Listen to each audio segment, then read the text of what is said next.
Check the YouTube to me. See if you're live. The YouTube.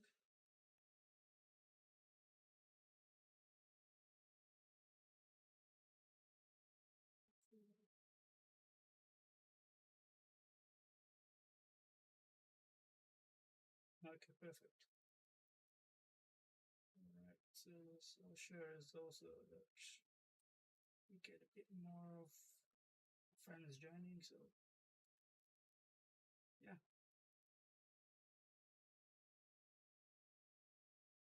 Okay, yeah, let's do it. We're live, we're good.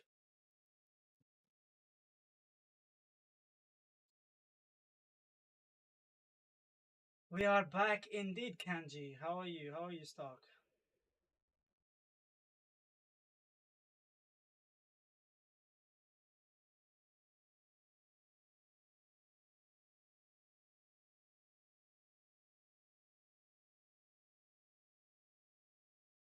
Wow, big shout out to that. Yeah, not we're not sponsored by them though. Yeah, not yet, anyways.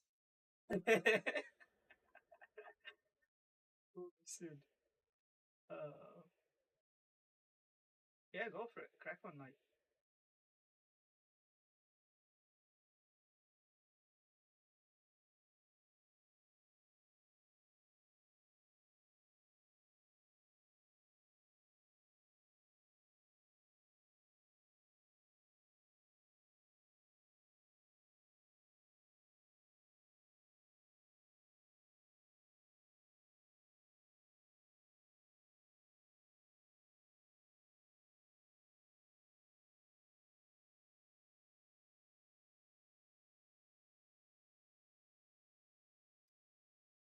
I'm okay in life. I'm okay. FPL wise, not so much. I'm still recovering from a horrendous game week. It was an absolute horror show.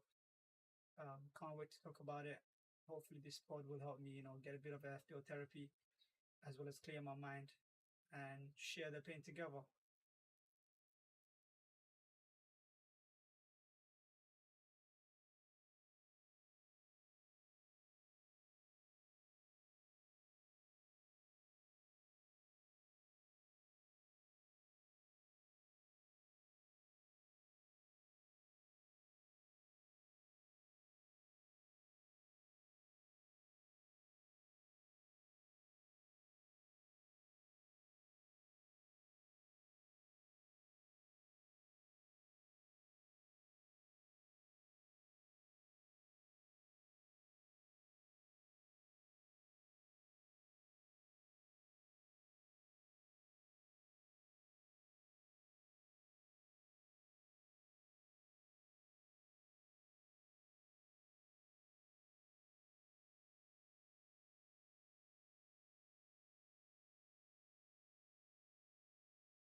Sorry, boys. I don't think they can hear you, bro. For some reason, they can't hear you.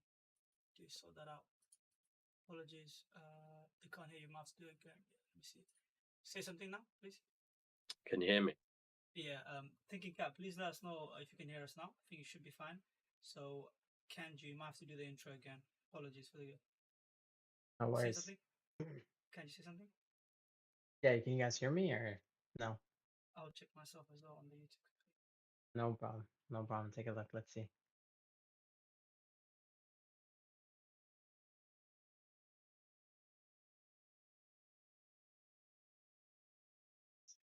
Yeah.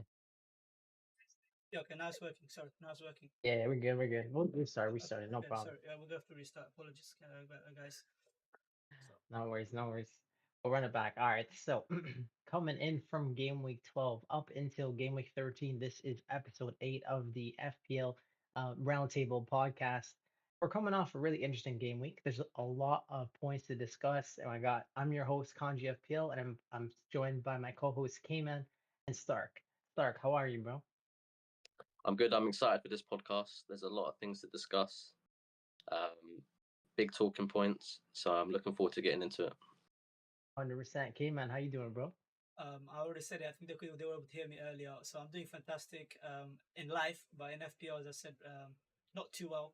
I had an absolute horror show of a game week, but I'm looking forward to talking to you guys about it and hopefully, get a bit of an FPL therapy. Yeah, 100%, bro. I've sort of just like planned to just make my moves after we pod because there's just so much that we touch on that it sort of just changes the way that I think. So the best way to start is going to be one of the most talismanic players and probably the most important premium player, in my opinion, in Cole Palmer. We're going to be discussing Chelsea, and what better person to explain it than Stark? Yeah, just to explain the two graphics on the screen, we got those graphics from FPL Chewy, who does great threads on Chelsea, on X, and Blue Sky. Drop him a follow. Um, so essentially, these graphics show the implications of Palmer's ceiling, essentially, and the system in general when it's Enzo Fernandez versus Lavia. Now, Lavia and Caicedo tend to be the go-to pivot for Maresca in the big games due to the defensive structure they provide for us. And for me, this limits Palmer's ceiling that we all know he has because he's easier to isolate. Gusto's the one who inverts next to him from fullback. And I just think Gusto and Enzo, in terms of creativity, there's a massive, massive difference. We all know how creative Enzo is. In the last game versus Leicester, he got a goal and assist. So teams can't just rely on man marking Palmer when Enzo is playing in that pivot with him because Fernandez is a danger himself. That's why for me, I think he enhances Palmer's ceiling because teams just can't isolate Palmer. They have to focus on more than one creative outlet. So hopefully in the games like Southampton, the easy fixtures, Enzo keeps starting, which will give us a big boost when it comes to captaining Palmer in these games. I think in the Villa game, looking ahead, I'm not sure who's going to start. I want Lavia to start. I want Enzo to start. But in terms of playing against Villa and their transitional threat that they have with Rodgers, I think Maresca might lean towards Lavia if he's fit. But hopefully Enzo starts for those Palmer cappers. So is it the type of setup where you're playing with like Lavia in the more difficult matches for more control, and then Enzo with the games where that are more like back and forth, where you're expected to dominate more often? Yeah, it's just Enzo Fernandez's pace and power. He lacks in that sense. However, he makes up for it with his creative threat. I think he has something like 5 or 6 assists in three or four games. He got a hat trick of assists in the Europa Conference League. He came on as a substitute and assisted Neto against Arsenal, and then he literally just scored and got a goal versus Leicester. So he's got that threat going forwards. It's just he lacks in terms of the pace and power, the recovery run. And Morgan Rogers and Villa, they are great on the transition. And Watkins, I think Watkins owners can be happy if they've got him. He's a great differential, and I think defensively with Sanchez in goal, who doesn't inspire confidence, I think Watkins will get big chances versus us. It's whether he can take them. Mm-hmm. Kima, do you have any thoughts on your just your opinion on Chelsea and the tactics? I agree with what Stock said majority of the time. To be honest, I do want to add something with the Caicedo and Lavia formation. Even with Enzo and what's it called, Caicedo, I think the problem we have is Chelsea do have quite a bit of a selfish wingers. So when you look at the likes of Madueke as well as Neto, it's one thing if Palmer passes to them and they finish, then he gets an assist. It's another thing is that if Palmer becomes the pre-assister, like a KDB for example, and when he gives the ball to Neto and he basically beats his man and gives the ball in the box, either Jackson or Madueke goes and scores, not Palmer. So when you want Palmer to score, is basically you do 1-2 with him, and he gives it to the winger, and the winger cuts it back to Palmer outside the box, like a bit like Messi, what he used to do at Barcelona with Jordi Alba. But Neto doesn't do that. Madueke doesn't do that. They're either looking for their shot, or they're trying to cross it inside the striker's position. So that's my worry with Palmer, not just moving forward, but even as an asset to hold in the future. The one thing is holding me back from selling him, I'll be honest, is the fact that the fixtures are too good, just too good to sell him. And obviously, you got the likes of Haaland not delivering. But I think I don't want to be reactionary, but I do think if I had to go back to, well, I don't want to mention anything, but if people were to go back to Haaland, I do think that there is a potential to not now, but in the future, maybe sacrifice Palmer ahead of Salah to get there. Interesting, interesting. I mean, to me, I'm the opposite. Like, I just look at Palmer where he's like essential with Saka. I mean, we'll touch on it later when we get to like the premiums and captaincy later. But is there anything else to finish off this segment, Star? Just Gusto at 4.9 million. I have seen on X that he is expecting the press conference. He is expected to be fit for the Villa game. With the great fixture run, I would have him ahead of Colwill because, like you can see, if Lavia is the one who starts, let's say Enzo picks up an injury or even Caicedo, like Gusto in that right 10 pocket next to Palmer, that's a great position to have a defensive player for a great top 6 team with these great fixtures. So that's one to just keep an eye on. Another thing, Jorgensen had a great game tonight in the Conference League, and there is a case to be made where he starts ahead of Sanchez on merit. If Maresca's picking players on merit, then Jorgensen is putting up a threat to Sanchez. So I'd be worried as a Sanchez owner. Yeah, I think I'm with you with all of your takes. They make sense. I think the last thing to touch on was just Madueke, bro. Like, what was he doing last weekend, bro? Bro, Palmer literally had a goal. Madueke was just like in the way. Like, surely that has to like ruin some of the chemistry. I'm sure I know they do have some good chemistry. You've seen a lot of fans like not happy about Madueke in general because he's so selfish. Because he doesn't pass the ball to Palmer sometimes and give him that little cutback so he can finish in the far post, right? When they're linking up on the right hand side. But the fact that he got in the way of the goal is so frustrating as like someone that captained Palmer and start we were in the same boat together. Just like what are your thoughts on that incident? I don't want to talk about Akanji. I'll start crying on stream. I can't believe it, man. It's like life just literally like the world was in slow motion when Palmer got that open goal. I was on the edge of my seat, like, yes, my captain open goal. And then Madueke ran towards the goal instead of standing still and then blocked it and then smiled about it. Yeah, man, it's annoying. For the viewers, if you didn't know, both my buddy Kanji and Stark did have Palmer as captain. I was a owner. I was disappointed myself because he was only 70% in the top 10k. So anything that he would have got would have given me a bit of a rank boost too. And I think if he scored that goal, he probably comes up with at least two bonus. Now, Madueke, it's not just that he got in his way and basically COSCK blocked him. It's the fact that he doesn't like Palmer. I genuinely don't. I genuinely think he doesn't like Palmer. Like even last year, if we go back to last year, he didn't want Palmer to take pen. Like Madueke has an agenda against Palmer, guys, and I don't like that. And Neto is even worse. Like, yeah. So I'm gonna move on to the next slide. Yeah, I thought Stark was gonna reply there. Is there anything else before we move on, Stark? Madueke and Palmer, they have a good relationship on that right hand side. And like even in that, this is another thing. Palmer, in my opinion, is much better off the right. Like, and even if he's playing in the 10, like one of the 10 pockets, you'd much rather him on the right side of the 10, the pivot like 10s, because it's just more natural for him to just cut in, create those angles, finesse it in the top corner, create those 1-2s, overlap with Gusto or Madueke. I don't like him on the left side with either Neto or Sancho. I much prefer him on the right hand side. So I'm hoping that he plays on that right 8/10 more, because he has been blanking. And if you do try and find the reason for why he's blanking, I do think this can kind of give a little bit of an insight into that. So hopefully, if things change, we'll get even more of an insight as to whether that's true or not. But on Madueke, man, I just think hopefully Neto starts on the right and we see Felix on the left and see how that performs. But I think Madueke can get him those jammy assists because he does like to cut in and shoot. And there was a potential injury to somebody at Chelsea, right? And Cunha came off. He was down. He came off with like a knock. He looked uncomfortable. So Jackson owners are eating if he's out for like a few weeks. Yeah, that's good for Jackson owners, but I'm sitting over there slyly looking at Jackson, hoping that he starts in the Conference League and in the Prem. So let's see what happens.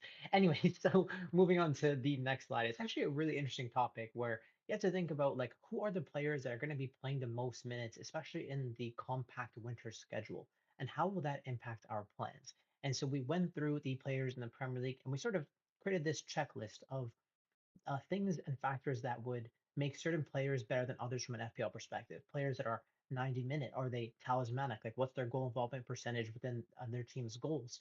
Is there any rotation risk with other alternatives off the bench? For example, like Luis Diaz would have somebody like Cody Gakpo as rotation risk. Are they playing in the Champions League? Are they playing in Europa League? Are they good in terms of not having that many injuries this season, as well as in their history? Is there any rotation risk? Are there early subs? Are they injury prone?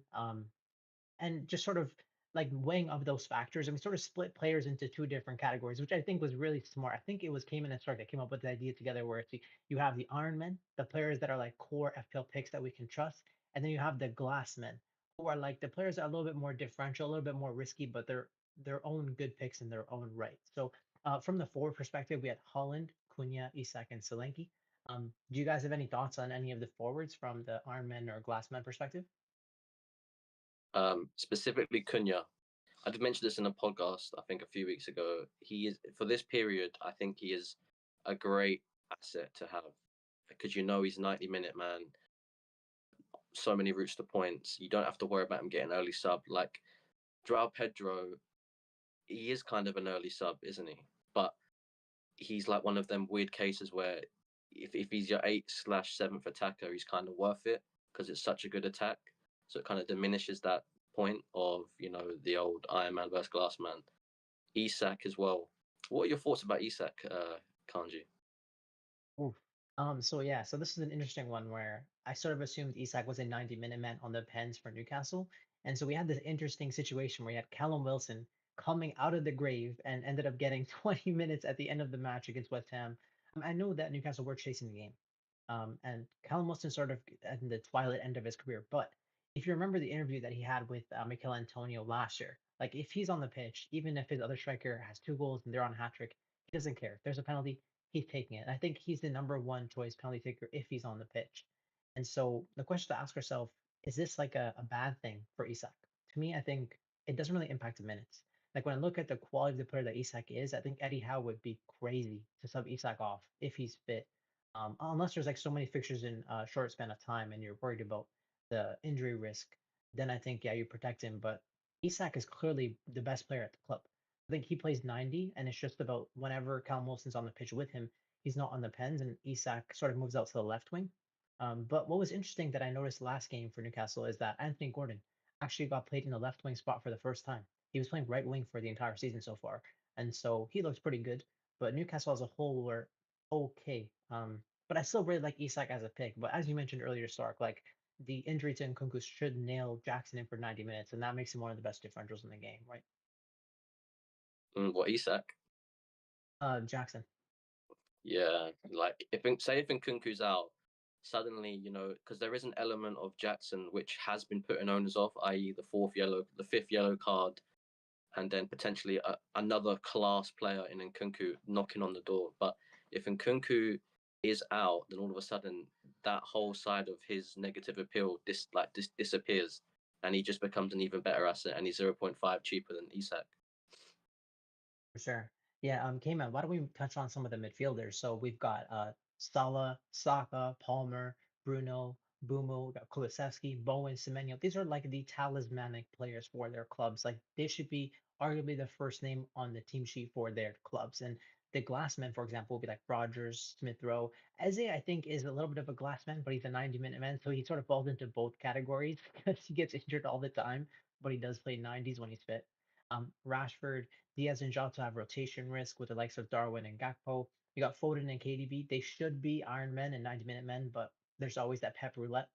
Madueke and Neto, they do have some subs that can come off the bench. And Brennan Johnson and Son, I think, is unfairly in the Glassman section, but we had a little argument about that off stream, but I sort of agree with them. Do you guys have any thoughts on these guys? Cayman? I think we're missing one player on the midfielders for Iron Man. I think Mitoma is a bit of an Iron Man too. I think he's a bit talismanic too. I think for Brighton, he has done an exceptional job. I know the returns are not coming, but I think with the fixtures that are coming up, he could be a bit of an Iron Man too. That's one name I would add to the list. In terms of midfielders for Glassman, I pretty much agree with this list. We could obviously add more players, but these are the popular FPL picks, of course. I guess Rogers could be a bit of a Glassman too now that they play Europe and there's too many games and he gets early subs because that's a popular FPL pick too. That's another one we're missing in the Glassman. And in terms of obviously you've got the likes of Nunes, Gakpo, the Liverpool boys are more of a rotation risk rather than a rotation slash minutes risk. But they are good picks if they get nailed position, but we know they won't be nailed. And then Robertson used to be a Iron Man, like for Liverpool, but obviously recently his performance has been really poor. And you don't, I mean, Simicast is injured now, so he should probably get some minutes. But again, he's been really poor, and I wouldn't be surprised if he gets rotated as well. But otherwise, yeah, I pretty much agree with the list. Yeah, I think the one thing that's interesting is going to be like that Timber pick from Arsenal. Like he's the one whenever I watch them, like that triangle on the right hand side where you have Odegaard and Saka, they're linking up to play. I mean, if you're a defense setting up against them, you're probably going to try to stop Odegaard and Saka. So that'll leave the right back with a lot of space to go and create. Like we saw Timber score a goal that was offside, or I think get an assist, something like that. He's been putting up very good performances. I'll always remember the stat. He's the one defender in the Premier League that's picked up an assist and also created 7 chances in a game that tied Trent Alexander-Arnold for the only defender to do that. So Timber does have very good attacking threat. It's just about are the minutes secure? And I think the backup is, or sorry, the number one option is Ben White, but he's injured to do with an ankle surgery, I believe. And then there's Tomiyasu, who I think hasn't played minutes for them. So I'm not sure who the backups are that would come in. So I think he's nailed for now. But definitely a rotation risk once everybody's fit again. But you only need these guys for a short period of time. I really like Timber for the fixture one. Is there anything else you guys wanted to discuss on this page? Yeah, it's just the importance of it. Like FPL is all about timing, and timing is when to bring an asset in.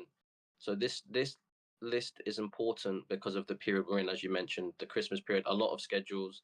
So having robust players who you can rely on is sometimes more important than a flashy pick. Like say if Liverpool had fantastic fixtures, which they kind of do, you might be leaning towards a Jota or a Diaz or a Nunes. But with so many rotation and so many fixtures, now's not the time for those players. Just wait on them, and when the schedule becomes less hectic in terms of Europe, Prem, all these other games, then you can kind of take a bigger punt on them. In my opinion, it's all about timing. Like Timber, the reason why I think he belongs in this list is because last season he missed the whole season with a really bad injury, and even this season, him and Calafiori have been picking up little niggles because of the amount of fixtures they're having to play. Because Arsenal have had injuries already, so if you've already got injuries to your rotation players, your first team players have to play more minutes. Therefore, the workload gets increased and the risk for injury increases. So Timber is not someone I would want to rely on in this run. And if I had to lean to a second Arsenal defender, it would be Raya for that reason. Mm. Yeah, Agreed. I agree with that. Cayman, do you have any other thoughts we can add in? No, I just think people should take note of this and obviously utilize with their teams because we are coming in a period where there's going to be lots of games. And as you guys said, just want to echo what you said, I don't think this is the period where you take too many punts. You want more rather reliability and sustainability over, say, high risk, high reward at this period. Yeah, it makes sense. I think like when we review this, maybe towards the end of the season and when we prepare it for next season, I'm hoping that Eze and Sun will be on the left side of the page. But let's see where things go in due time. So let's move on to a really interesting combo. I think this directly impacts Cayman and Stark. And the question we're asking ourselves is, have we missed the boat on Matheus Cunha? I mean, a lot of people are going to be targeting the two Brazilians in the striker position. We got João Pedro and Matheus Cunha. Now, Cunha has been a savior for me this year. I mean, in general, honestly, and from my personal perspective, like I have missed captaincy points for the last 5 weeks. I haven't got a single captaincy point, but my squad as a whole has been amazing. I got points from everywhere. And Cunha and João Pedro are main reasons for that. And I'm sure there are people that have tried to cover it up with Strand Larson. I've tried to tell you guys on this space. I tried to tell you guys earlier. I'm like, listen, like this isn't DCL 2.0. Like Cunha is him. And you've seen his performances recently. He's scoring goals with not even getting that high of expected goal involvement. For example, scoring 2 goals from zero point 0.8 XGI, scoring a goal and an assist from zero point 0.5 XGI. And the question is like, is this sustainable?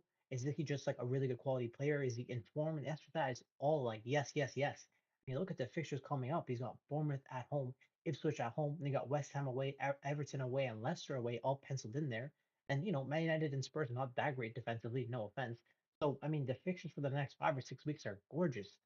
And the thing with Cunha is that he is so high in terms of the baseline BPS. Whenever he picks up a return, he's always in the BPS because all of the players are and Wolves are usually not that great because you have the goalie conceding from the opposition, the defenders are conceding goals, so their baseline is so low. So it just kind of makes Cunha a 90-minute man with great fixtures, talisman during the most difficult fixture schedule during the entire season. So what are your guys' thoughts on not having Cunha, and are you scared of him? Are you potentially considering bringing him in, or do you think you've missed the boat? It's an interesting question that a lot of managers are having because if you look at his data, there is an argument where he is kind of overachieving. And is this sustainable for a Wolves player? And that is a debate that was on my mind. But if we look at it, the fixtures are still fantastic. Do I think he's going to get 16 points every week? Arguably not. But what I would say is he's still yet to have a set piece return. So as we know, he does take some of the corners, free kicks, and he's on pens. And I don't think they've even had a penalty yet. So, that little jammy returns due. Ipswich and Leicester still to play. West Ham look like they're going to keep Lopetegui, and I still think they're there for the taking.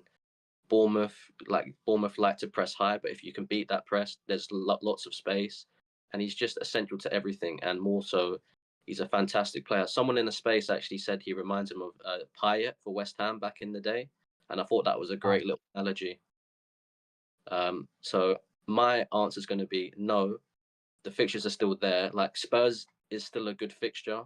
Forest at home, we do kind of relate Forest to a great defense, but recently they have been conceding. So maybe some things have changed there. Don't want to be too knee jerky, but if you bring him in, which I have disclaimer, I brought him in. So my answer ultimately is no. I don't think we're too late, and I think you should still get him in because this period he's going to be important. You don't have to worry about his minutes or anything. Okay, man, what do you think, bro? I do think. Listen, this guy has become a Brazilian R9 2.0. I don't know what to tell you. Like, I didn't watch Wolves that much, so my opinion on him was I'm not sure. I do not know if it's a good pick or not because I didn't really pay attention to Wolves too much. But recently he has earned my respect, and I was forced to watch Wolves because of this man. And he's putting on a show week after week. I mean, Fulham are not a bad defense. This season they've been quite really good at home. They haven't considered more than one goal at home this season. And the fact that Wolves won out there and scored four, Cunha was involved in almost every single one of them. And there is individual brilliance. It's like, what can this man not do? For me, he is going to be coming in. Either this week or next week, he will be coming in. And I don't think we've missed the boat on it because of the fixtures are still there. You've got the Everton, West Ham, Ipswich, Leicester. So you've got three bottom feeder teams, the likes of Everton, Leicester, and Ipswich, and one of them at home. So I do think there's returns still left. And for his price, as long as he gets at least 2 out of 4 returns in these games, that's more than justifiable. And then obviously he's got United and Spurs and Forest, which gets tougher, I'll be honest. But I don't mind playing him in Spurs game either. Maybe bench him in 18 and 20, and then play him for his Spurs and Newcastle. But yeah, I think he's still a buy and he's still good to asset to own during this Christmas period. 100%. So we're all on the same page there, which is great. So the next controversial topic to discuss is going to be talking about Brandon Mbeumo, one of the most underrated players. And the thing that's so special about him is that he plays 90 minutes and he kind of looks like LeBron in a way. He's like the LeBron James of the Premier League. And his fixtures are turning going into game week 14. And so the question to ask ourselves is, are we going to be keeping Mbeumo? He's pretty cheaply priced. I think he's been moving up to like 7.9 now. I think he started at 7. I bought him in at 7. So for me, his selling price is only 7.4 or 7.5. So he's fairly reasonable. So the question to ask yourself is, do you want to be moving him on, or are you comfortable to hold? And if you do move him on, we thought that these would be the 4 best differential picks to be bringing in. And Stark, do you have any thoughts on the differentials? Are you looking comfortable with Bumo? Are you happy to hold, or Yeah. are you open to selling? I will be selling him, and the man I am going to be bringing in is Kulusevski. And I'm watching the Tottenham game in the background during this space, and Kulu actually assisted Brennan Johnson, by the way, for a goal. And Kulu has been in so many dangerous positions tonight. He could have had a goal. He hit the post. Like, he's taking corners. I just think he's a fantastic pick. I want a piece of the Spurs attack, and for me, I really want Trent.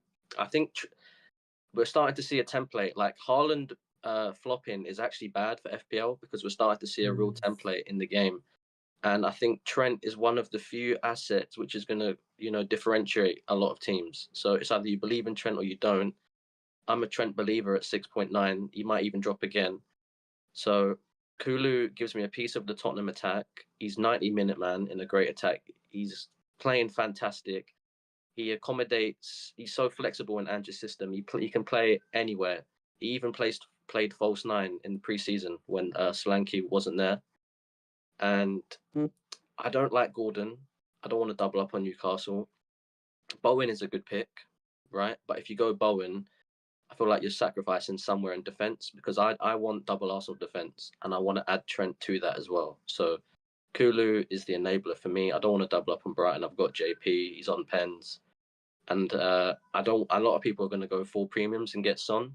I think Kulu can match him to an extent, and you can save almost 3 million. So that's my plan, and that's why he's my target. Gotcha. So you're saying like he'll match him from a value perspective. Interesting take. K-Man, what are your thoughts, bro? My favorite replacement for Mbeumo at the moment, it might not be any of these. These are obviously the price point between Mbeumo's from 7.5 to below. I'm looking to bring in Son, who just took a pen. So we now know for sure that he's going to be on pens, having the exact money. I'm one of those players that I do have faith in Trent, but I didn't like the fact that how he flipped off United after he beat us 3-0. So I have an agenda there. I don't want to bring that guy in. I want to avoid him as much as I can. And then obviously, these picks are all nice. These are all nice picks, but they're not. They're not Son. They're not your Sakas. They're not your Haalands and whatnot. You know what I mean? These are all nice options. They're nice. The cherry on top. They're not the whole damn milkshake, bro. Let's not get it twisted here. So I'm looking at Son, top heavy team. I've started the season with top heavy teams, to be honest. I had Haaland, Salah, and I'm looking to probably bring in Son now. So let's see. It's just that I don't like the fact that Son is playing some minutes in Europe. I would rather not get him those minutes and have the rest because he's also injury-prone asset. And I know we discussed in the last session about Glassman and he's part of that. But I'm just hoping, that the upside is there, the punt is there, and he's so low owned, like under 10%. That's insane. So, yeah. I'm with you there. I think from my perspective, I don't know what to do with Bumo. Like he's the one player in the game I just don't have a good read on because in the more difficult fixtures he goes from being a winger into being a second striker. So he's gonna pick up good positions, and I definitely will want to hold him one more week to see him in that 3-5-2 formation rather than the 3-4-3 formation. But if I was to move to someone, it would be Jared Bowen. And it's funny because if Bumo blanks against Leicester, I'm pretty sure everybody in the game is going to be selling Bumo to someone else, whether it's Saka or Bowen. And it's interesting where if Bumo hauls against Leicester, you probably want another player that plays against Leicester with Jared Bowen in a way.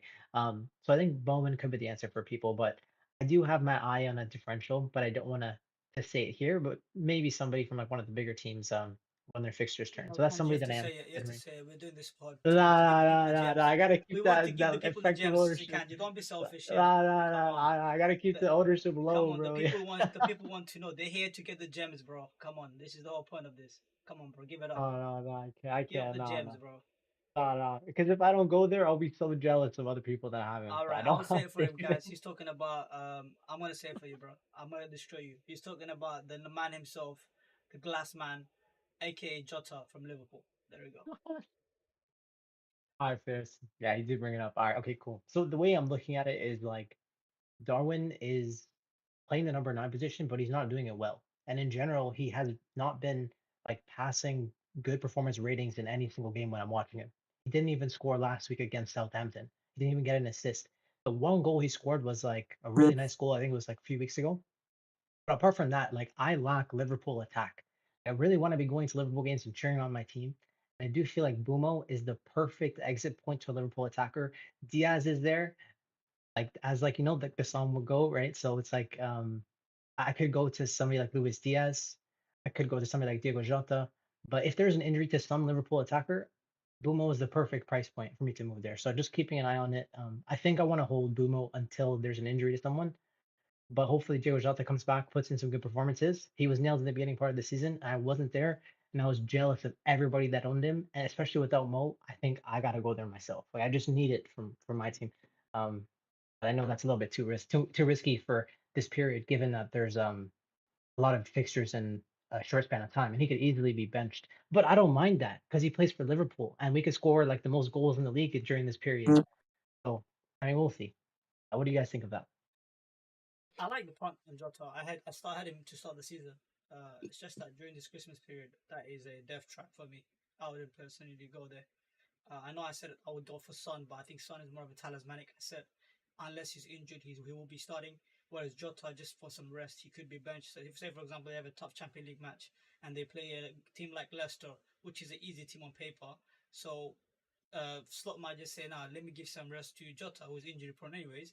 I don't want to basically, run him to the ground." So he might just save him for big games. That's why I wouldn't Right. go there personally. A counter argument to that is that like the fact we beat Real Madrid in the Champions League means we should be in a good position to like have a dead rubber as one of the last Champions League games.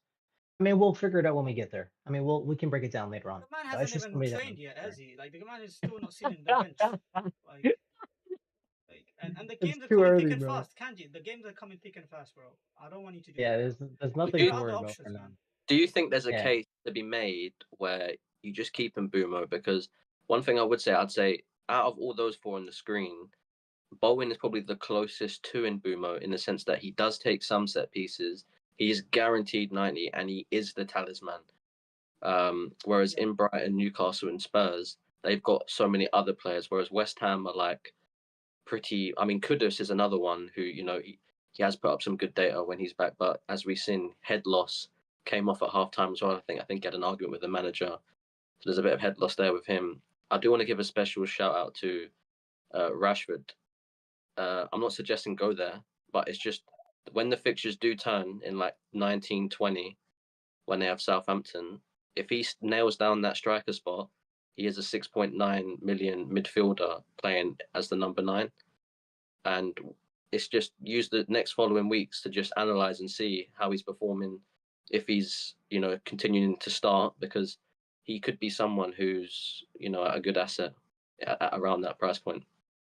Just want yeah, to for watch out sure. for next week. Some good differential. Just like we're just giving you guys some food for thought when you're looking to sell Brian and Boomo. I think we should move to like the captaincy and premium matrix slide. Now, what's interesting about this week is that there are a lot of good captaincy options, and I think we should first start off with Mo Salah. Now, Salah is in the form of his life. He's playing for the best team. He has the best attacking data, or top two in the league. Man City have been very poor, which is his opponent. Defensively, Man City are they've conceded the most big chances since Rodri's been injured. Not just because Rodri's injured, but of all teams in general since that injury, like they've conceded the most chances. So it's it's kind of the perfect matchup in a way. Where City have been terrible and Liverpool are at home and Salah's in form and Man City's out of form. But then you counter that with this is probably his most difficult one-on-one matchup when he's coming up against Man City because in previous years he's played against Cancelo. And Cancelo is just like he's a turnstile. Salah just kills him every single time. Guardiola's a much better defender, but this is a much worse version of Man City. So to me, those sort of things offset. So if you were willing to captain Salah against Man City in previous seasons, then you'd be willing to do it now. And if you didn't captain Salah in previous seasons, then I'd still consider that you wouldn't do it now. So I don't think things have really changed that much from that perspective. For me, I don't even own him. So I'm curious to hear what you guys think because both you guys own Mo. Uh, Disclaimer: Salah's my captain for game week 13. If I had all of them, Saka would be my captain. However, I don't, and I think your point about Cancelo versus Guardiola, like if you look at Man City in the last 4 game weeks, I think they've conceded the most big chances out of all teams in the Premier League. So my question to you guys is: say if Mo Salah gets 4 big chances, how many of them do you think he would convert into an assist or goal on the transition? Pretty much 80% of them. So they conceded 8 big chances in the last 3 games, they've conceded 6 big chances, 8 big chances, and then 6 big chances, and that's against Brighton, Bournemouth, and Spurs. And in my opinion, Liverpool are better than all 3 of those teams at just deadly counter attacks. Even under Klopp, they were relentless under counter attacks, and under Slot, I mean, they've been amazing. Even against Villa from corners, just absolutely deadly. So I think the matchup's great. I mean, Salah's head-to-head record, he's only blanked once at home versus Liverpool in his whole career.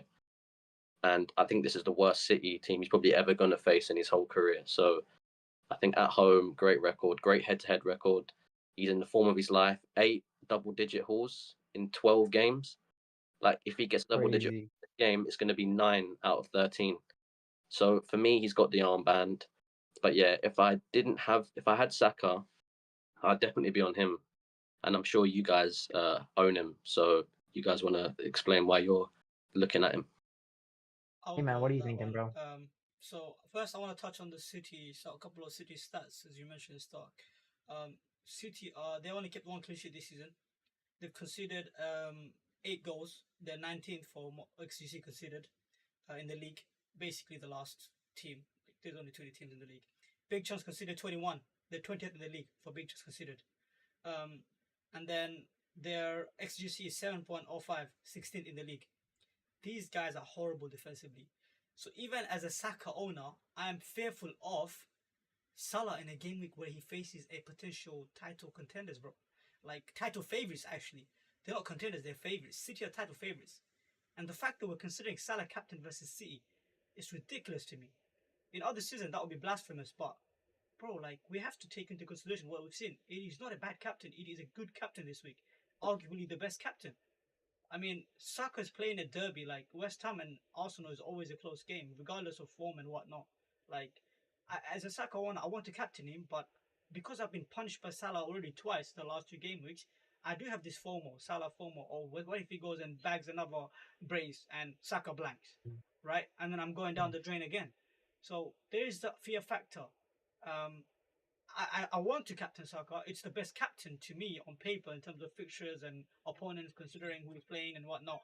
It's just that Salah, man, there's a form of it. I don't know what to tell you. Oh, that's fair. And I guess the question to ask yourself is, what do we expect effective ownership of these guys to be? Like, I think Salah will probably be the majority captain. Given the form of Liverpool and Man City, how consistent Mo has been. He could have genuinely returned against Real Madrid too. He just missed the pen.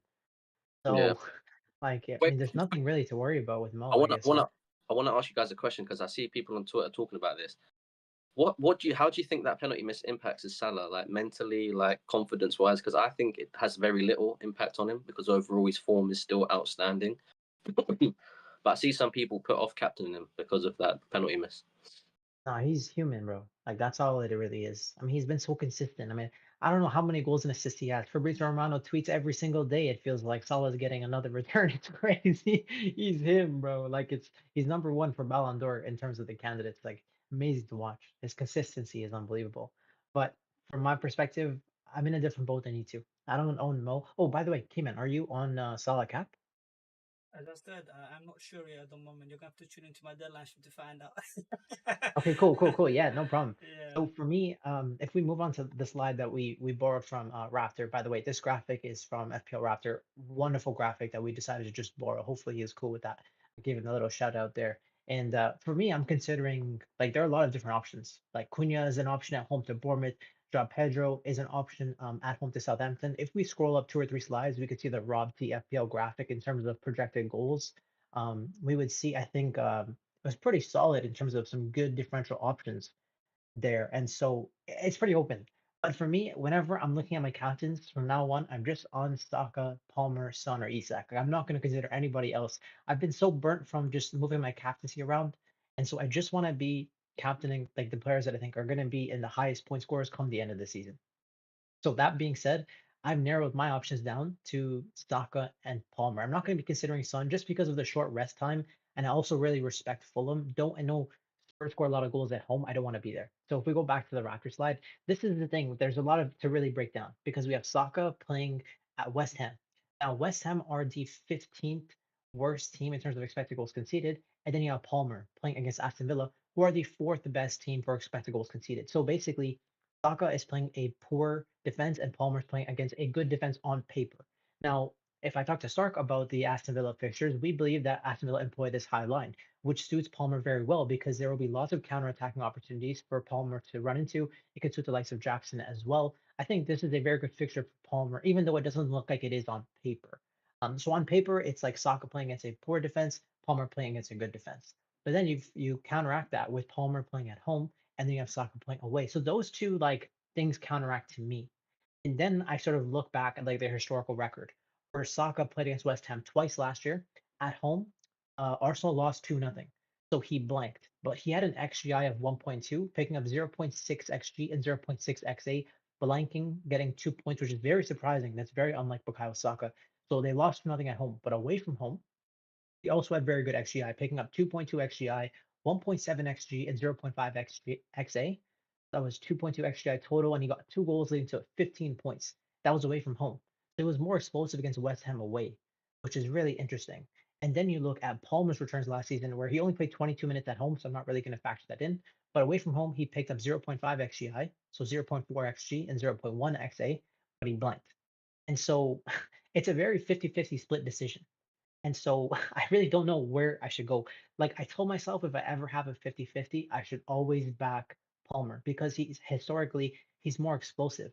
But Saka just likes this fixture more. I think the fact he picked up over 1 XGI in both matches, whether at home or away, means I should be on Saka cap.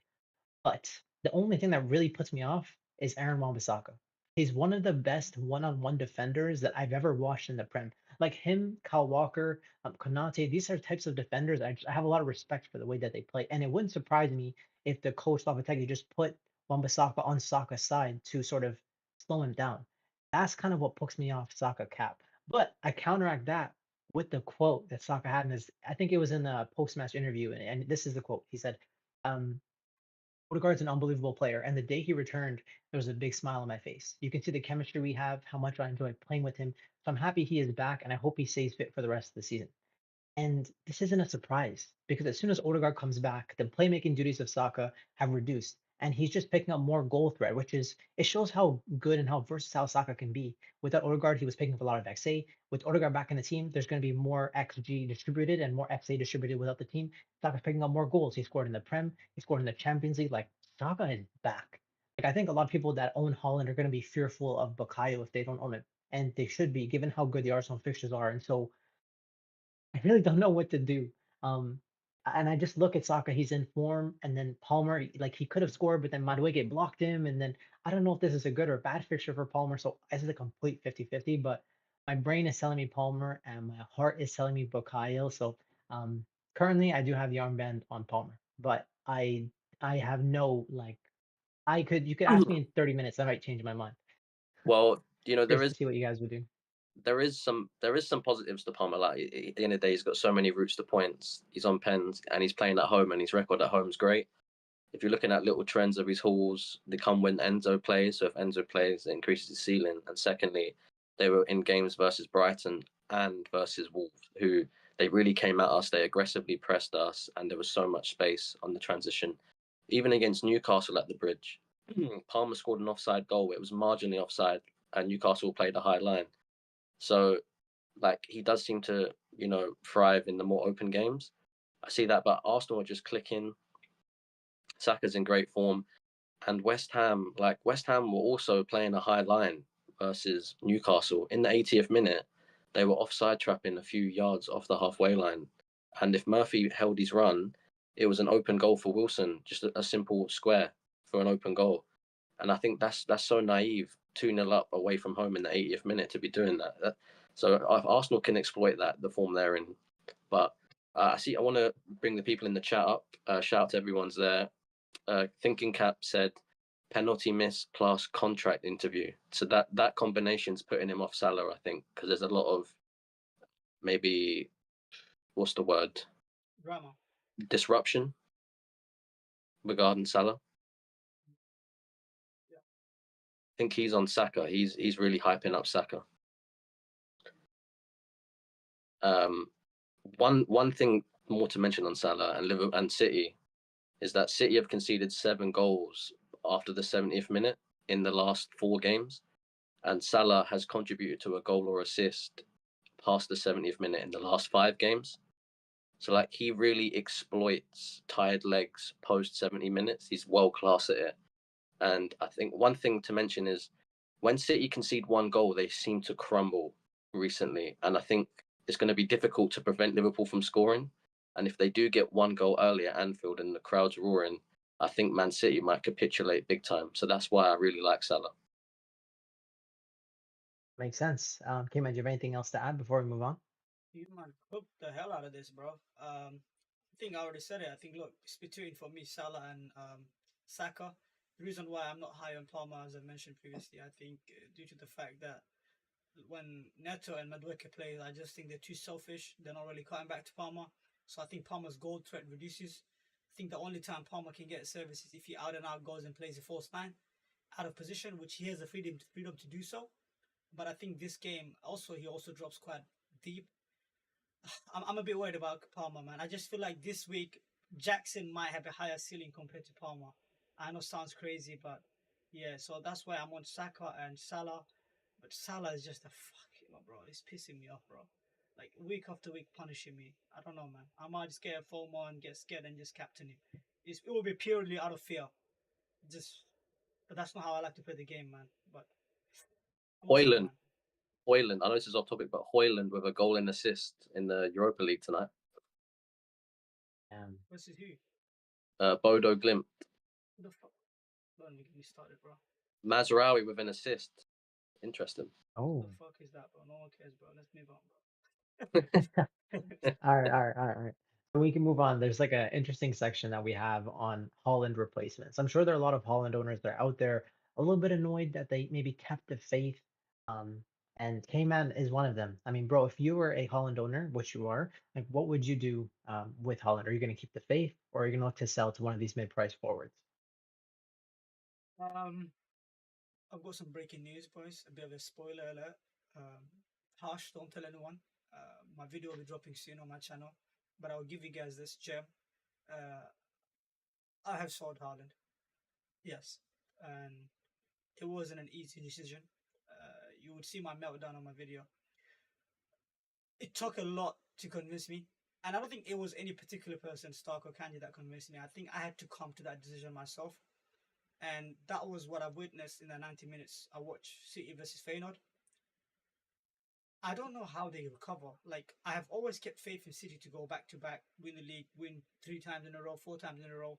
I even bet against my friends to, for a few that they're going to win the league. But it just seems like something is different this year. I don't know what it is. Maybe it's the Rodri injury. Maybe it's the fact that they're basically tired legs. Walker's washed. Gundo's washed. They lost Alvarez, who was the only guy that had any legs. Rico Lewis is young, but he's not good enough to be a CDM, nor a right back. We don't know what position he's good at. And he's starting every single game. You got Nunes playing on the wing, and then one day he's playing on the CDM. We're 13 weeks almost into the season, and Pep hasn't figured it out. And if he loses at Anfield, he'll be 11 points behind. And we're in December. And that's a lot of points. And Liverpool's good run is about to start. So the points are going to keep on climbing. And I just fear that turnaround for City might come in too little too late, maybe after the January window.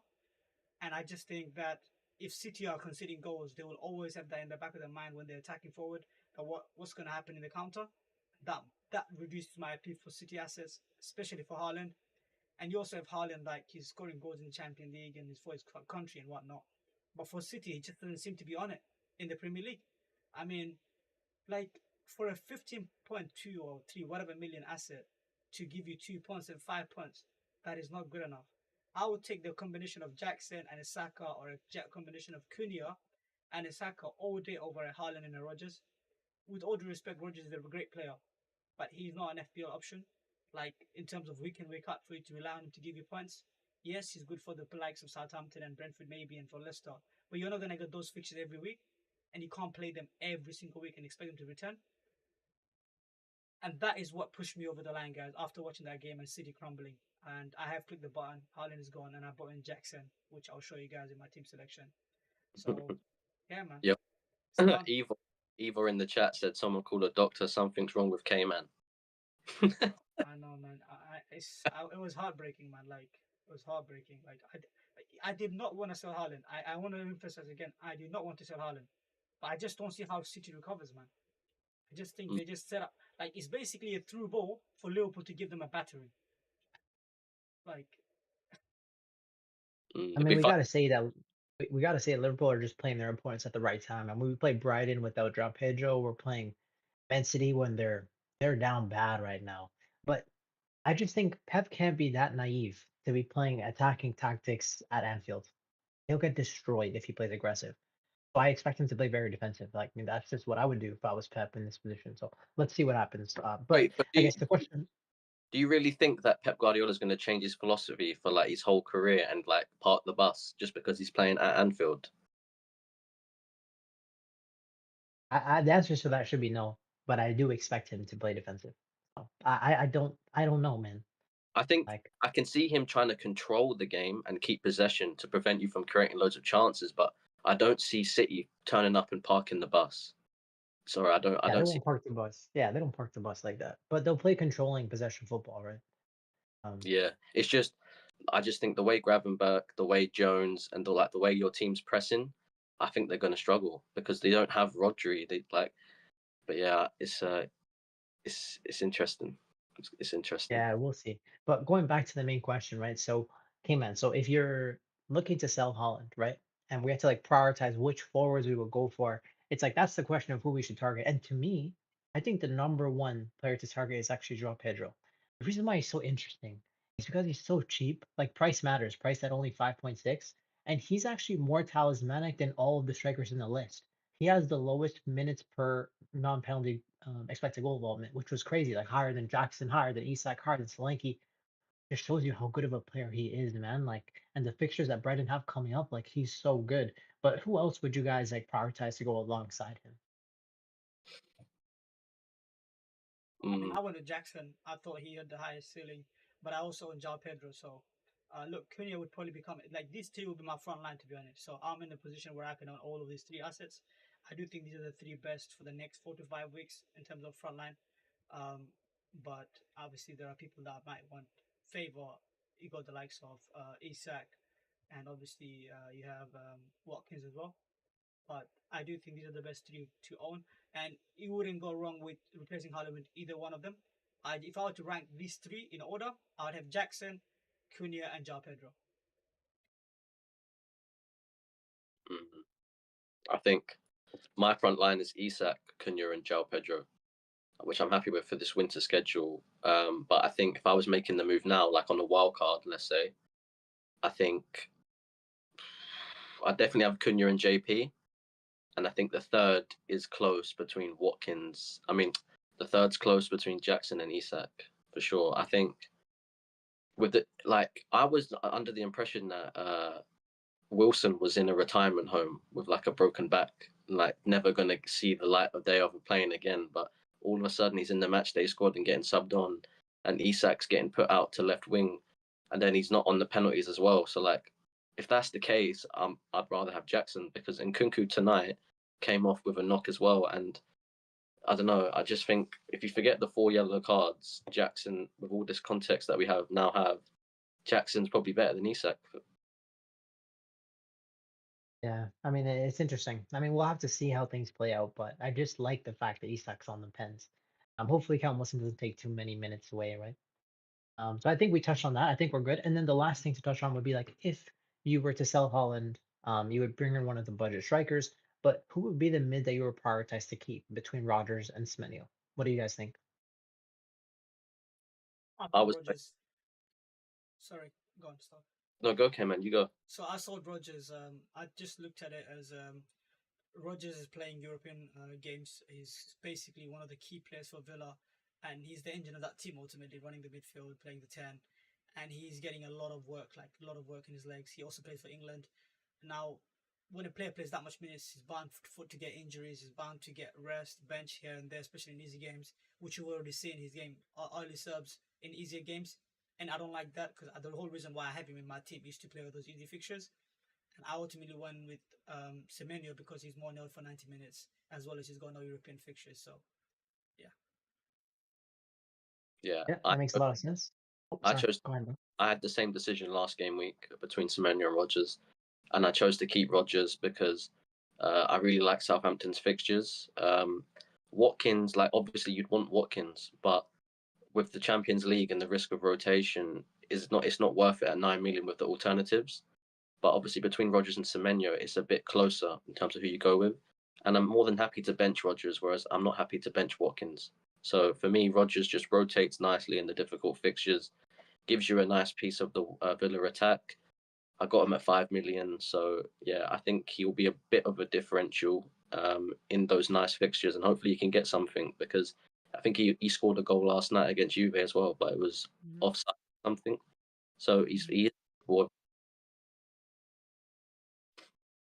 Yeah, I'm with you, bro. I guess it just it depends when you're looking to play that like that rotation between like Rodgers as your eighth attacker and then your seventh attacker as well, right? So that's also going to be a factor for you. Can I Yeah, I think we like Cortex on this topic. Cortex in the chat has put he's got Strand Larson and Welbeck, and he's selling Haaland. So he's asking who he should get in their place. So hopefully this has helped you, Cortex. I think Cunha and JP for sure if you don't own them. yeah, bro. I've been talking to him like on a weekly basis. I don't know why he went to Welbeck. I was telling him JP a while back, but it is what it is. I mean, if you have Welbeck, I'm sure you just have to hold now, right? You just gotta hope. I think I saw they put Evan Ferguson up for to go on loan somewhere. So I think that means that Welbeck should be first choice in the nine. Yeah, for sure. But that's what makes like the idea about Kulusevski about makes him so versatile, where he plays in like the right wing as well as in the 10. That's what makes JP so versatile because he can play in the 9 and the 10, right? So that's why JP is so good, bro. He'll find a way to just get the minutes, bro. Like he's And disgusting. if Um, Ferguson if Ferguson's injured, then I mean, if Ferguson's out on loan and Welbeck gets injured, then arguably JP just takes the number 9 role, doesn't he? exactly. Yeah, I mean JP finds a way to like just make an impact, bro. Like he thinks he's the Messiah, and right now he is the Messiah. And last topic, I think we have a slide on it. I think in 2 or 3 slides talking about Arsenal. If you can go to it, Cayman. Yeah, so Cayman, we were here, I think a week ago or 2, 3 weeks ago, and I kept banging the drum. I'm like, listen, Arsenal, triple Arsenal, that's my way to play. And you corrected me because I said triple Arsenal is essential, but I think that's actually wrong. Double Arsenal is essential. I think you need to have one attacker, one defender, or maybe even go or two defenders. But I think minimum two Arsenal players, given how good the quality of the team is and how good the quality of the fixtures are. But I think for consistent reliability and green arrows, I think going for three is fine. I mean, look till game week 35, they're probably the best fixtures of any team. Um, I'm just curious to see if like you've changed your tune, given that their first good fixture has come. Saka picked up 13, clean sheet for Arsenal. Like, do the points change your opinion, or does the way that they're playing change your opinion on if you want to have two or three as essential, or no? Again, the essential part I disagree with. If someone were to go with three Arsenal assets, I don't have a problem, but you can't tell other people that it's essential because there are other good assets within midfield. For example, the likes of Son, Bowen, instead of me having like the likes of Odegaard or say Martinelli or Trossard. Like I don't think double Arsenal attack is essential because I have other attacking options. But if the way they're playing and they're averaging 3-4 goals a game and they keep that up, I might have to change my tune and say that now you do need double Arsenal attack. Like if you look at the fixtures from game week 16, 17, 18, 19, 20, 21, like those are like if they start like averaging 3-4 goals, and I might have to change my tune and I might have to say, you know what, yeah, just maybe get double Arsenal attack and one defender or double defense and one attacker. But at this current moment in time, I do think minimum at least one Arsenal defender is essential. Attacker, if your structure suits it, is important, like the way Saka is playing. But other than Saka, I'm not too convinced on anyone else at the moment. But that could change, of course, if they keep scoring this amount of goals. I think Yeah, the right term used by I think the right term was it was an edge. It was an edge if you got on early within like especially in the top 100k, which we alluded to like in this graphic about when Arsenal had that clean sheet against Chelsea. I think Gabriel was 13% owned in the top 100k, and the difference in rank gain if he just kept it was quite a lot. So obviously people are starting to move to him, hence why he got the price rise. And people are even thinking about getting Timber, doubling up on Raya. So the edge is diminishing, but still like Saka's 28% owned. Like, I can't believe that he's got West Ham and he's only 28% owned. A lot of people have poorly planned. I'd say myself included. I chose to go Bruno ahead of the Leicester game just for that new manager bounce, get those 3 fixtures, and I wish I didn't do that. And No, I wish, no, don't be down on yourself, bro. Don't be down. Like I think it's like Kanji, I'm you. not down I on see. myself. I'm not down on myself. I'm just being objective. I'm just saying I wish instead I chose to just go Saka and save a transfer because I've had to take a hit. Mm, You know what I'm saying? I just don't think yeah. it was worth it. I mean, it was worth it though. I mean, you could say like -4 to bring 17 points from Bruno in the first game, and now you know. I don't know, just for reference, stock. Gabriel is still like the big differential in the top 10k and top 100k because of the fact that like you know how Arteta is with his injuries and doubts. So whenever Gabriel gets to knock, like the casuals do, will look at the yellow flag and they don't go for them. So I do want to emphasize that this point still stands. Gabriel is still an differential, and double Arsenal can be an edge if they do turn around defensively. Um, and obviously with the attacker, obviously one attacker one could argue is essential, but I do think it's structure based. If you already have Palmer, Salah, and Haaland, maybe you can't fit in Saka, which you have to sacrifice, right? So yeah, Yeah. Yeah, I think Remember, Timber, just quickly, Timber's like, when I checked, he was like 1% owned as well. So obviously, if people do go with Timber, that's a big differential if you're like willing to take the risk. yeah, for sure. Do you remember I mentioned that Elite 1000? There's like the elite managers and just based on the historical ranks. Well, the players that have the highest ownership within the Elite 1000, Gabrielle is 95% owned, and Palmer is 95% owned. This goes Mm. to show you like how much those two are valued within the elite community. Yeah, so that's great. That's good that we touched on that, and I think we can move on to PFC unless there's anything else you guys want to touch on. one thing I want to touch on. Would you say that double Arsenal? Would you prefer a goalkeeper double Arsenal? Or would you prefer, for example, a defense like Gabriel, Saliba slash Gabriel or Timber? Because right now there is a crisis of good defenders, and I personally think instead of a goalkeeper, you get a defender, like either Saliba or Timber. But obviously Saliba is 6 million, which is a lot of budget to put in for 6 points a week. What do you think of that, guys? I'm not a fan of Saliba at all. I wildcarded with him and I -4'd him out to put Raya in. Like you save the money and they're gonna give you the same amount of points. Like maybe Saliba gets one attack in return if you're lucky. Um, yeah, he just doesn't have any attacking threat at all. Like that's my personal opinion. So So you if I got had him, Raya I would. and a defender, yeah. Yeah, it's a luxury move to sell Saliba, but if you have him, I think you just hold. But I would definitely, if you don't But have I'm in this Gabriel, like position, Kanji. consider So I'm in this doubling up. position where I'm deciding whether to get a Timber or a for example a Raya, because I'm sick and tired of Fabianski, of course. Not Fabianski, what's it called? Sanchez. Like Sanchez. Chelsea are not keeping any clean sheets anytime soon. Um, like and he probably leaves his place. So that's why I'm asking you guys, because I am probably looking to like maybe improve my defense.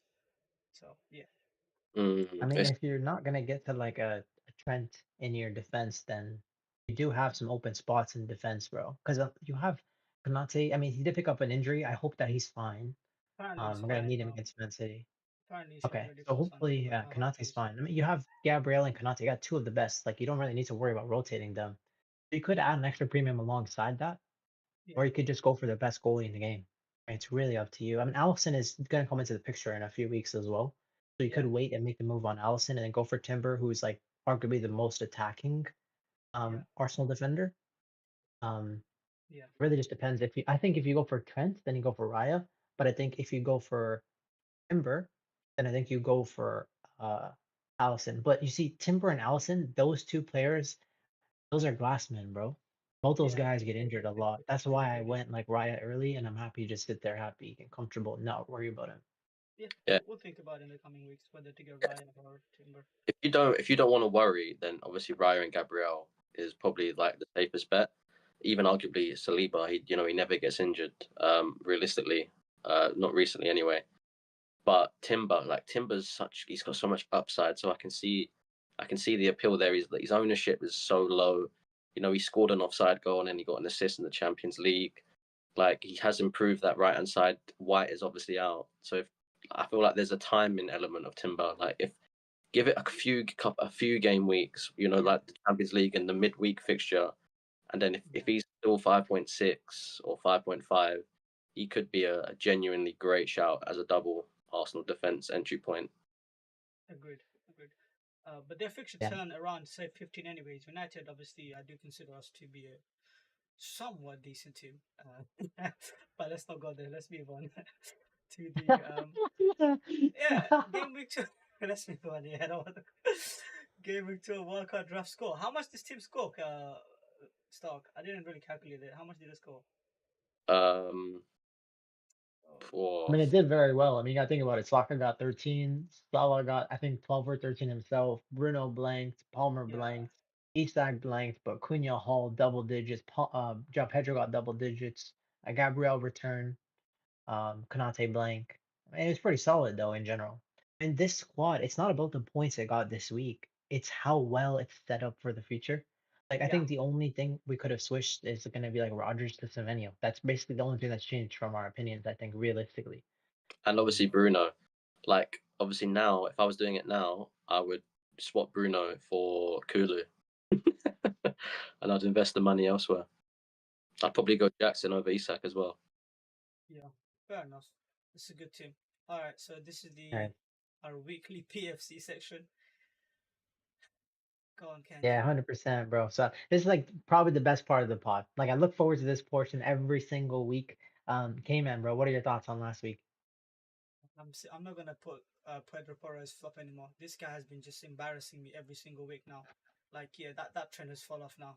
I have to take him out because he's gonna keep on killing me in my rank. He's still quite highly owned, and he bagged the 15 point versus City out of all team. I still can't believe Spurs beat City 4-0 at their crib, bro. That's insane, bro. Insane, bro. Oh my god. And then obviously Haaland blank. Yeah, your ass is gone, mate. And Kelleher got returned, by the way, boys. He did save a pen and didn't keep a clean sheet. That's insane. So, Oh, yeah. yo, that's crazy. Yeah, Kelleher Yeah. got returned, bro. There you go. He returned. Yeah, you And jammy guy, bro. You got the jabby points. guy, you know what I mean? So, whereas you got one return with, did you get a return? You got 8 Noria's flop, right? He flopped. So, you got Yeah, he one did return. flop, yeah. I And mean, then the thing is, Stark, bro, I thought yeah, Bradley was a great pick, though. I thought yeah. Bradley had some opportunities. He just didn't do anything. It just, if Trent was there, bro, oh man. But the positions Bradley's been getting into in the last few weeks, it has me so excited to see what happens when Trent's back. Yeah, 1 point for the week. It is what it is. Stark, what do you think, man, about your PFC last week? Yeah, we'll take it. We'll take it. Isak, very unfortunate not to get a return. Um, yeah, hindsight, being objective, Salah, like in this current moment, you just shouldn't bet against Salah if he's got Southampton. Like it was just there's time to, like I want to captain Salah this week, and I will, but I feel like this is the week you take on Salah because it is Man City, and even though I do fancy him to do something against City, and he's got a great record at home against them, this like it's going to be more varied. Whereas last week with like 170 EO, like the man's cooking Southampton. They're prone to so many mistakes. It was just not the week to go against them. Got you. Makes sense. But you're killing it right now. I think if you have an updated slide, came in for the scores, hopefully. Yeah, yeah, I have the updated one for the season. Damn, he's pulling ahead, bro. We can't let him get too far away. You gotta pull him back, bro. Came in. We Yeah, need bro, some I good gotta weeks. turn up, bro. I'm losing the line, bro.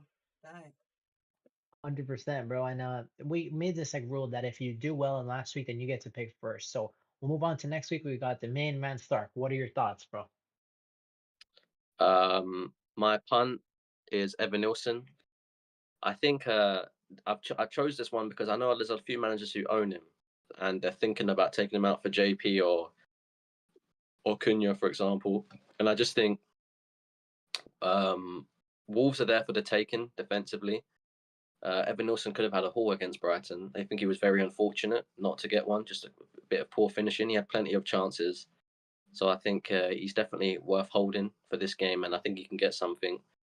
Haaland, I'm just picking him versus Liverpool, poor form.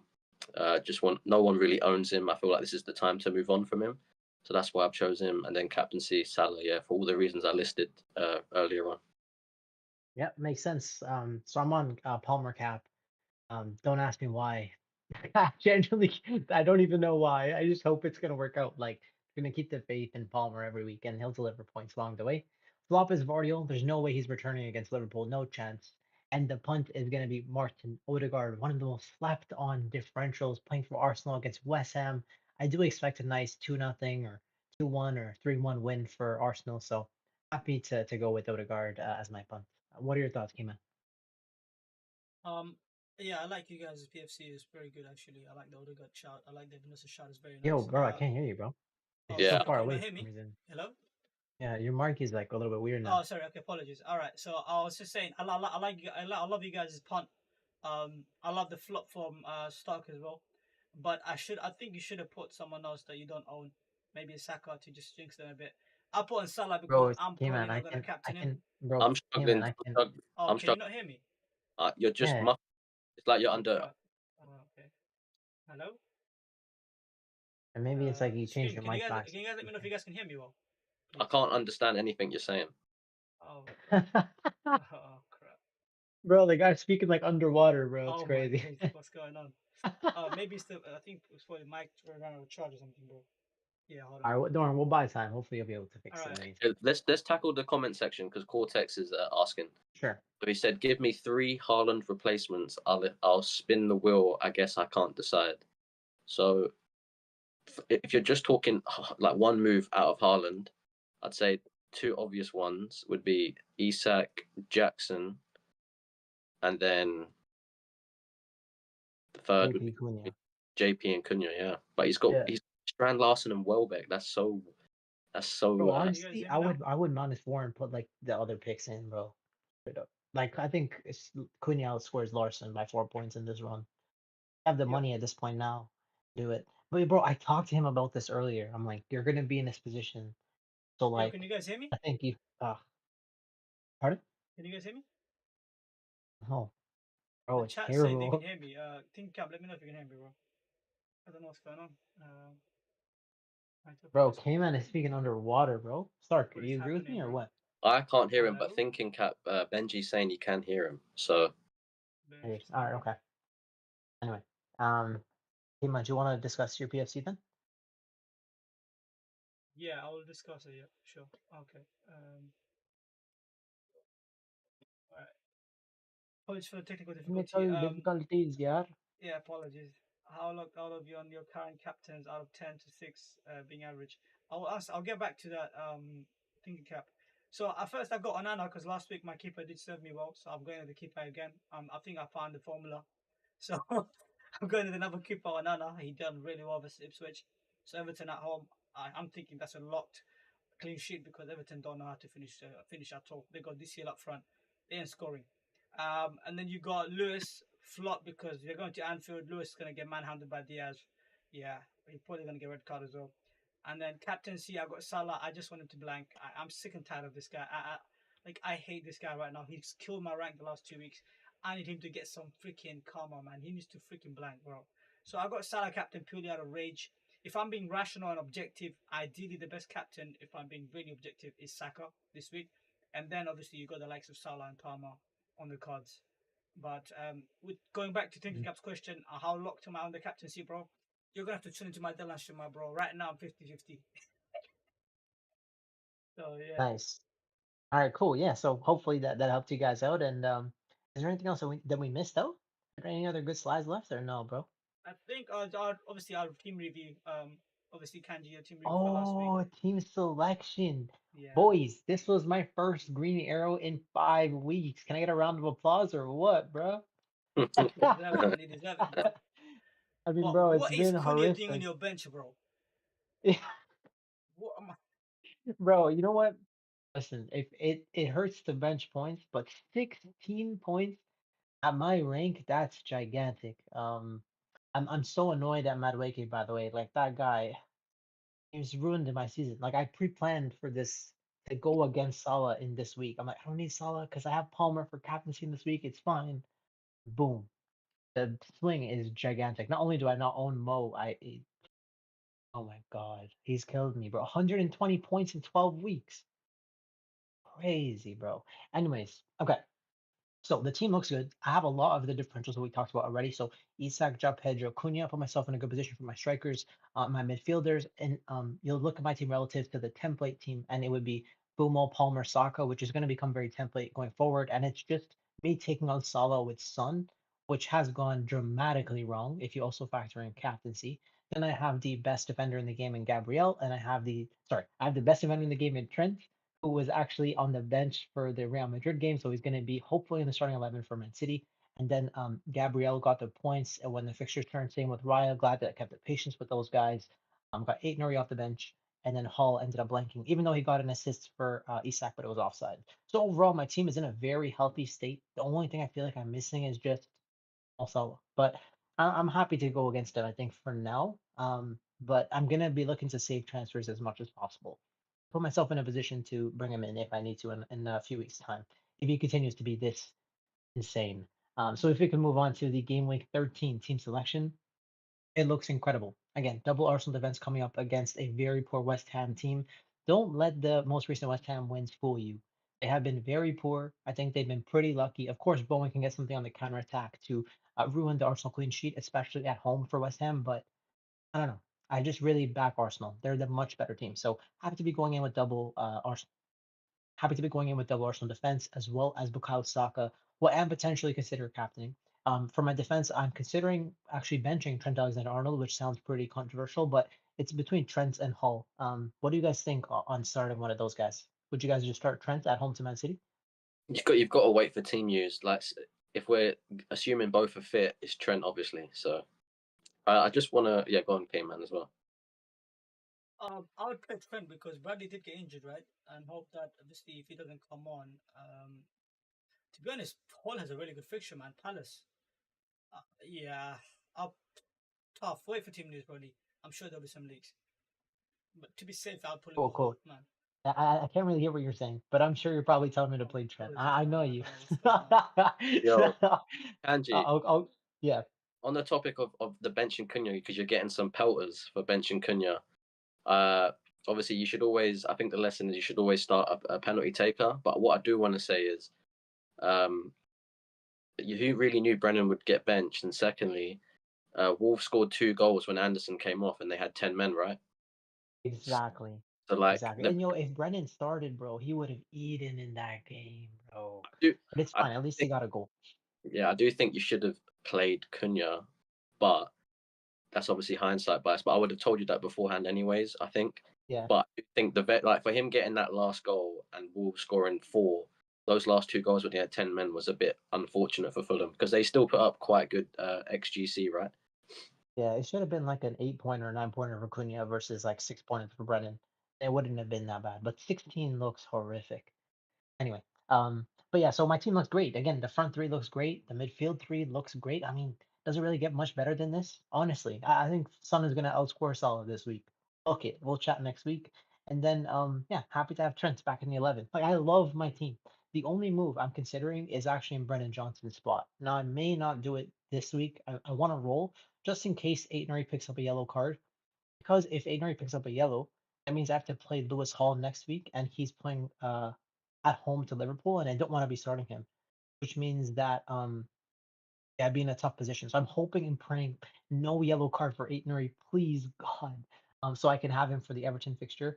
And then once that happens, then I'll be able to make my move that I want, which is Brennan Johnson to Ebriche Eze at that price point, another 90-minute penalty taker. So that would put me with 8 different penalty takers.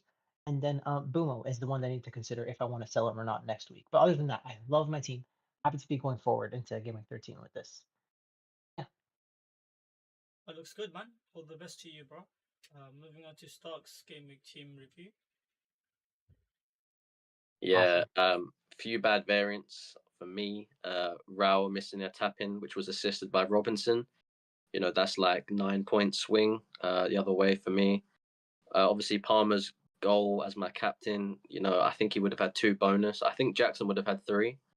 Palmer would have had probably a 16 pointer. You know, there's 25 points on my score. So quite unfortunate if I'm being honest, but this happens in FPL. Like I said, I should have just gone with Salah. You shouldn't bet against Salah in this current moment when he's playing Southampton.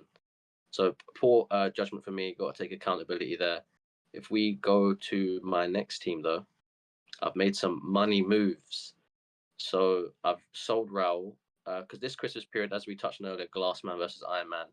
Raul Jimenez is a glass man and a half. Like he is rotation risk with Muniz, like 70-minute subs. Like this guy, he's not someone I want for this period. So I've taken a hit. I've brought in Cunha and JP, and I'm happy with how my team looks. Salah will be my captain. And do you know what? I'm glad I've got Leif Davis. I'm feeling like a little Leif Davis haul is coming this game week or in the next few. And yeah, my plan is Bruno to Saka next week. This team looks solid, bro. Thank you. Kenji, any thoughts? Oh, you're on mute, bro. You're on mute. We can't hear you.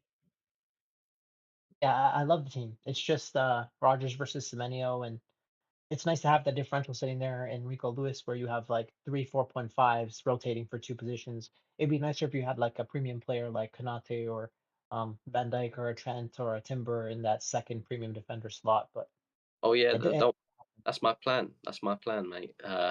Kulusevski for Mbeumo, Bruno to Saka, and then Lewis is going to be either to Gvardiol or Trent. I actually like Gvardiol, funny enough. I know he's made a lot of mistakes, but when City do turn it around and when their fixtures do swing, he's so attacking. Like against Spurs, he could have had 2 assists and he could have scored easily. He's just so attacking. So he's someone I've actually got my eye on. Hopefully, he drops in price. yeah, I mean, paying 6.0 for a mid-table defense, I could never, bro. Yeah, Moving on. not now. Got my eye on him. For me, I had a horror show, to say the least. Relying on the likes of Rogers and Semenyo hasn't planned out too well. The 3 structure of Haaland, Salah, and Palmer looked fantastic on paper, but didn't deliver on the pitch. And the famous saying of football is not played on paper, it's played on grass has come true indeed. I've only had one return, actually 2 returns, with Salah and Gabriel. Salah returning is basically doesn't count because anything he gets is basically a rank loss for me times 20. So basically, I had one return. So you can imagine, like when I have a one return, what would happen if I'm in the top 10K? I'll probably drop to the freaking millions. But luckily, the red arrow wasn't as significant. It was still a big red arrow, as I originally anticipated. I thought I would be in the hundreds, millions, not million, but in the 100Ks. But still, somehow, still in the 54K. I have made my moves, and obviously, I already mentioned that I took Haaland out, guys. I took Haaland out for Jackson, and I bought in obviously Jackson, and then I got Saka for Rogers, and I've got João Pedro for Raul, and I took a -4 hit. I just couldn't be asked to basically every weekend hope that every single other striker is blank except for the guy I own, which is Haaland. And it was the complete opposite that was happening. All the other strikers were returning except the striker that I own. Like the last week was Wissa, you had Evan Nelson, you had like João Pedro, Cunha. But this week, same thing again. You had the Jackson goals, you had the João Pedros, you had the Cunhas. But meanwhile, you got Haaland with 15.4 million, big man in your team. Captain as well versus Tottenham, a guy called Dragon and a guy called Davis, locking him up. You can't write this shit up. Like in 2024, Cunha is a better striker than Haaland. Like that wasn't on my fucking books, bro. With all due respect, with all due disrespect to the Haaland and City, with all due disrespect. So for once, I could hate on Pep. I was waiting for his downfall for a minute. He's harming himself. I hope he continues to harm himself, and I hope he leaves damn Premier League so that at least United have a chance of winning it. And yeah, I can finally enjoy hating on City and Haaland and whatnot. I was like, the way I was basically hyping up and backing Haaland, people thought I was a City fan. Like I had City made big accounts follow me on Twitter like crazy. So now they're gonna unfollow me because they're not waiting for what they're about to see on Twitter. So look, I feel at peace. I saw him, and the team looks much better now. I have lots of money. I have like 2.7 million in the bank. I could improve Mbeumo to Son. I could get Wood to Cunha. I could get Trent. I could go any route I want to. So there's so much flexibility without Haaland. Whereas when you have Haaland, you feel like you're stuck in a little box. You can't move. Like there's a restriction. You can only move to this much. Like a meter to the side, a meter to the left. And you're just scrambling. You're just trying to find every little bit of money to fit in your team. So Yeah. yeah. So two key questions, like going into like your team, like the first thing is like, do you have a plan to bring Holland back in around game week 18? Like for me, I've already made my bet. I'm like, no chance I'm moving back. I spread my money so thinly across everybody. I don't have a way. But you have a chance to move back. Like, would you consider that or no? Haaland. Yeah, I game week think I 18. subscribe to the idea of that he's suboptimal. I went and discussed it in my video and why I think he's suboptimal because he, as you guys said, and you guys have been banging on for the last couple of weeks, I think, is that fact that if you're not captaining, there's low upside, and I did counter the argument. But at the same time, it does make sense what you're saying. And secondly, for him to be an even without a captaincy, for him to make any impact in your team, he has to get a 2 goal. Not 1 goal is not enough because if he's getting 1 goal and his team losing 3-0, 4-0, he's not getting any bonus points, mate. That's a fact. You know what I mean? So he's getting 6 points and 5 points. And that's not good enough for an asset that's 15.2 million, with all due respect. With all due disrespect to Haaland. Because I'm going to do with all due disrespect, not respect. So yeah, man. No plan to move back to Holland. And then Not the really, next no, bro. question is like there's probably two really good defenders that you could consider. You've got Trent Alexander-Arnold and you've got Heung-min Son. Now I own both, Yeah. so you're talking to the right guy. But of those two, like who would be the one that you would prioritize? Because I already have Konate. It's going to be Son for me. But I just worry about his minutes and his obviously health. He's part of the Glassman crew. And my squad is already quite thin at the back. But to be honest, the back doesn't really matter, to be honest. Like, they've all been stinking it up. Who's really keeping clean sheets? Not many defenders except Liverpool and Arsenal. So I already have those two covered. I'm not dying to bring Trent in my team. For me, it's more of like upgrading my strikers. The problem that I have with getting Son is that I can't get to Cunha. So that's one of the hesitations I have of bringing in Son. I'm thinking to just keep Wood for Mbeumo for next week and upgrade Wood to Cunha for free. And then maybe following week I look to maybe release some funds and see how Son does. Depending on that, I could consider Son, but I could also go somewhere else. Or maybe if Mbeumo is playing well versus Villa, maybe I keep him too. That's an option too. You know what this stands for? Kulizeski, bro. That's what you're gonna Yeah, be. it might be him. It might be him. Yeah, it might be Kulu coming in the following week. He's a nice option, But yeah. Yo, yeah, man. The chat's got a few questions. So if we're done with team reveal, we should just answer a few and then call it a day, right? Yeah, 100%. basically, yeah. Any injury news on Arsenal, Gabriel and Saka?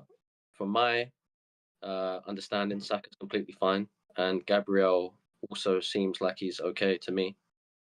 More information tomorrow before the deadline, right? Yeah, agreed.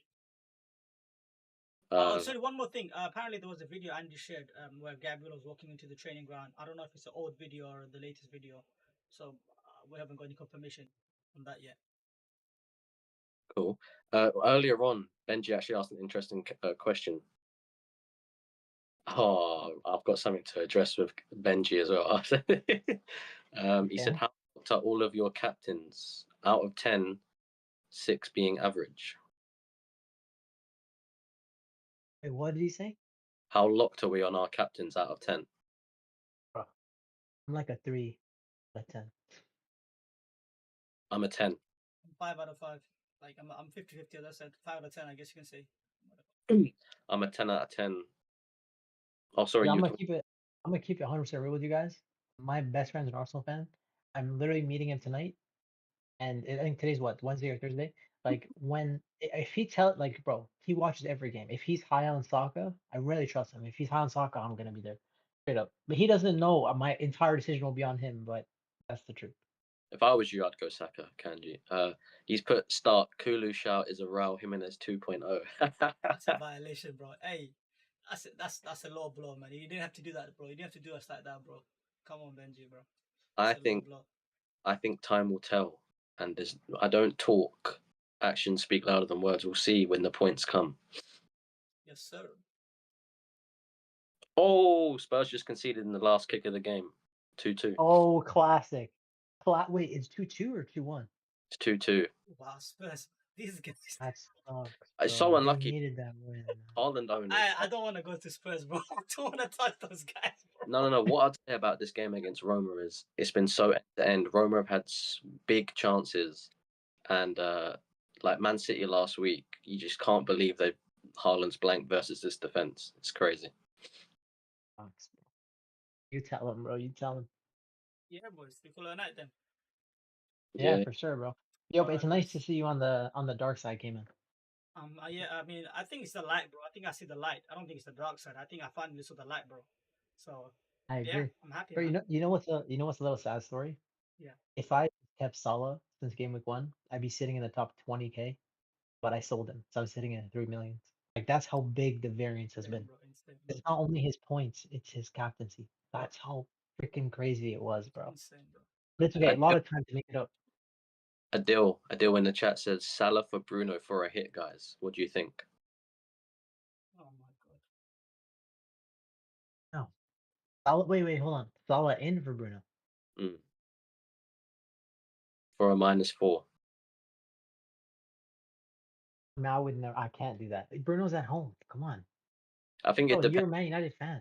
Come on. I think it depends on captaincy. If he thinks Salah's gonna get a haul, and he's gonna captain Salah, then Yeah. that's the only reason I can see it paying off. Other than that, I'll probably not. Wait, so is this another week where you're on Salah cap start? K-Man, you're split.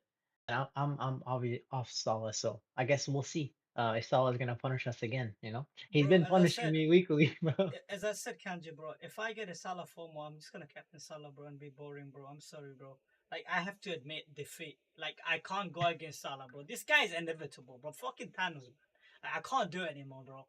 Like everything in my body, my bone, my brain, everything in my body says is fucking Saka is the best captain this week.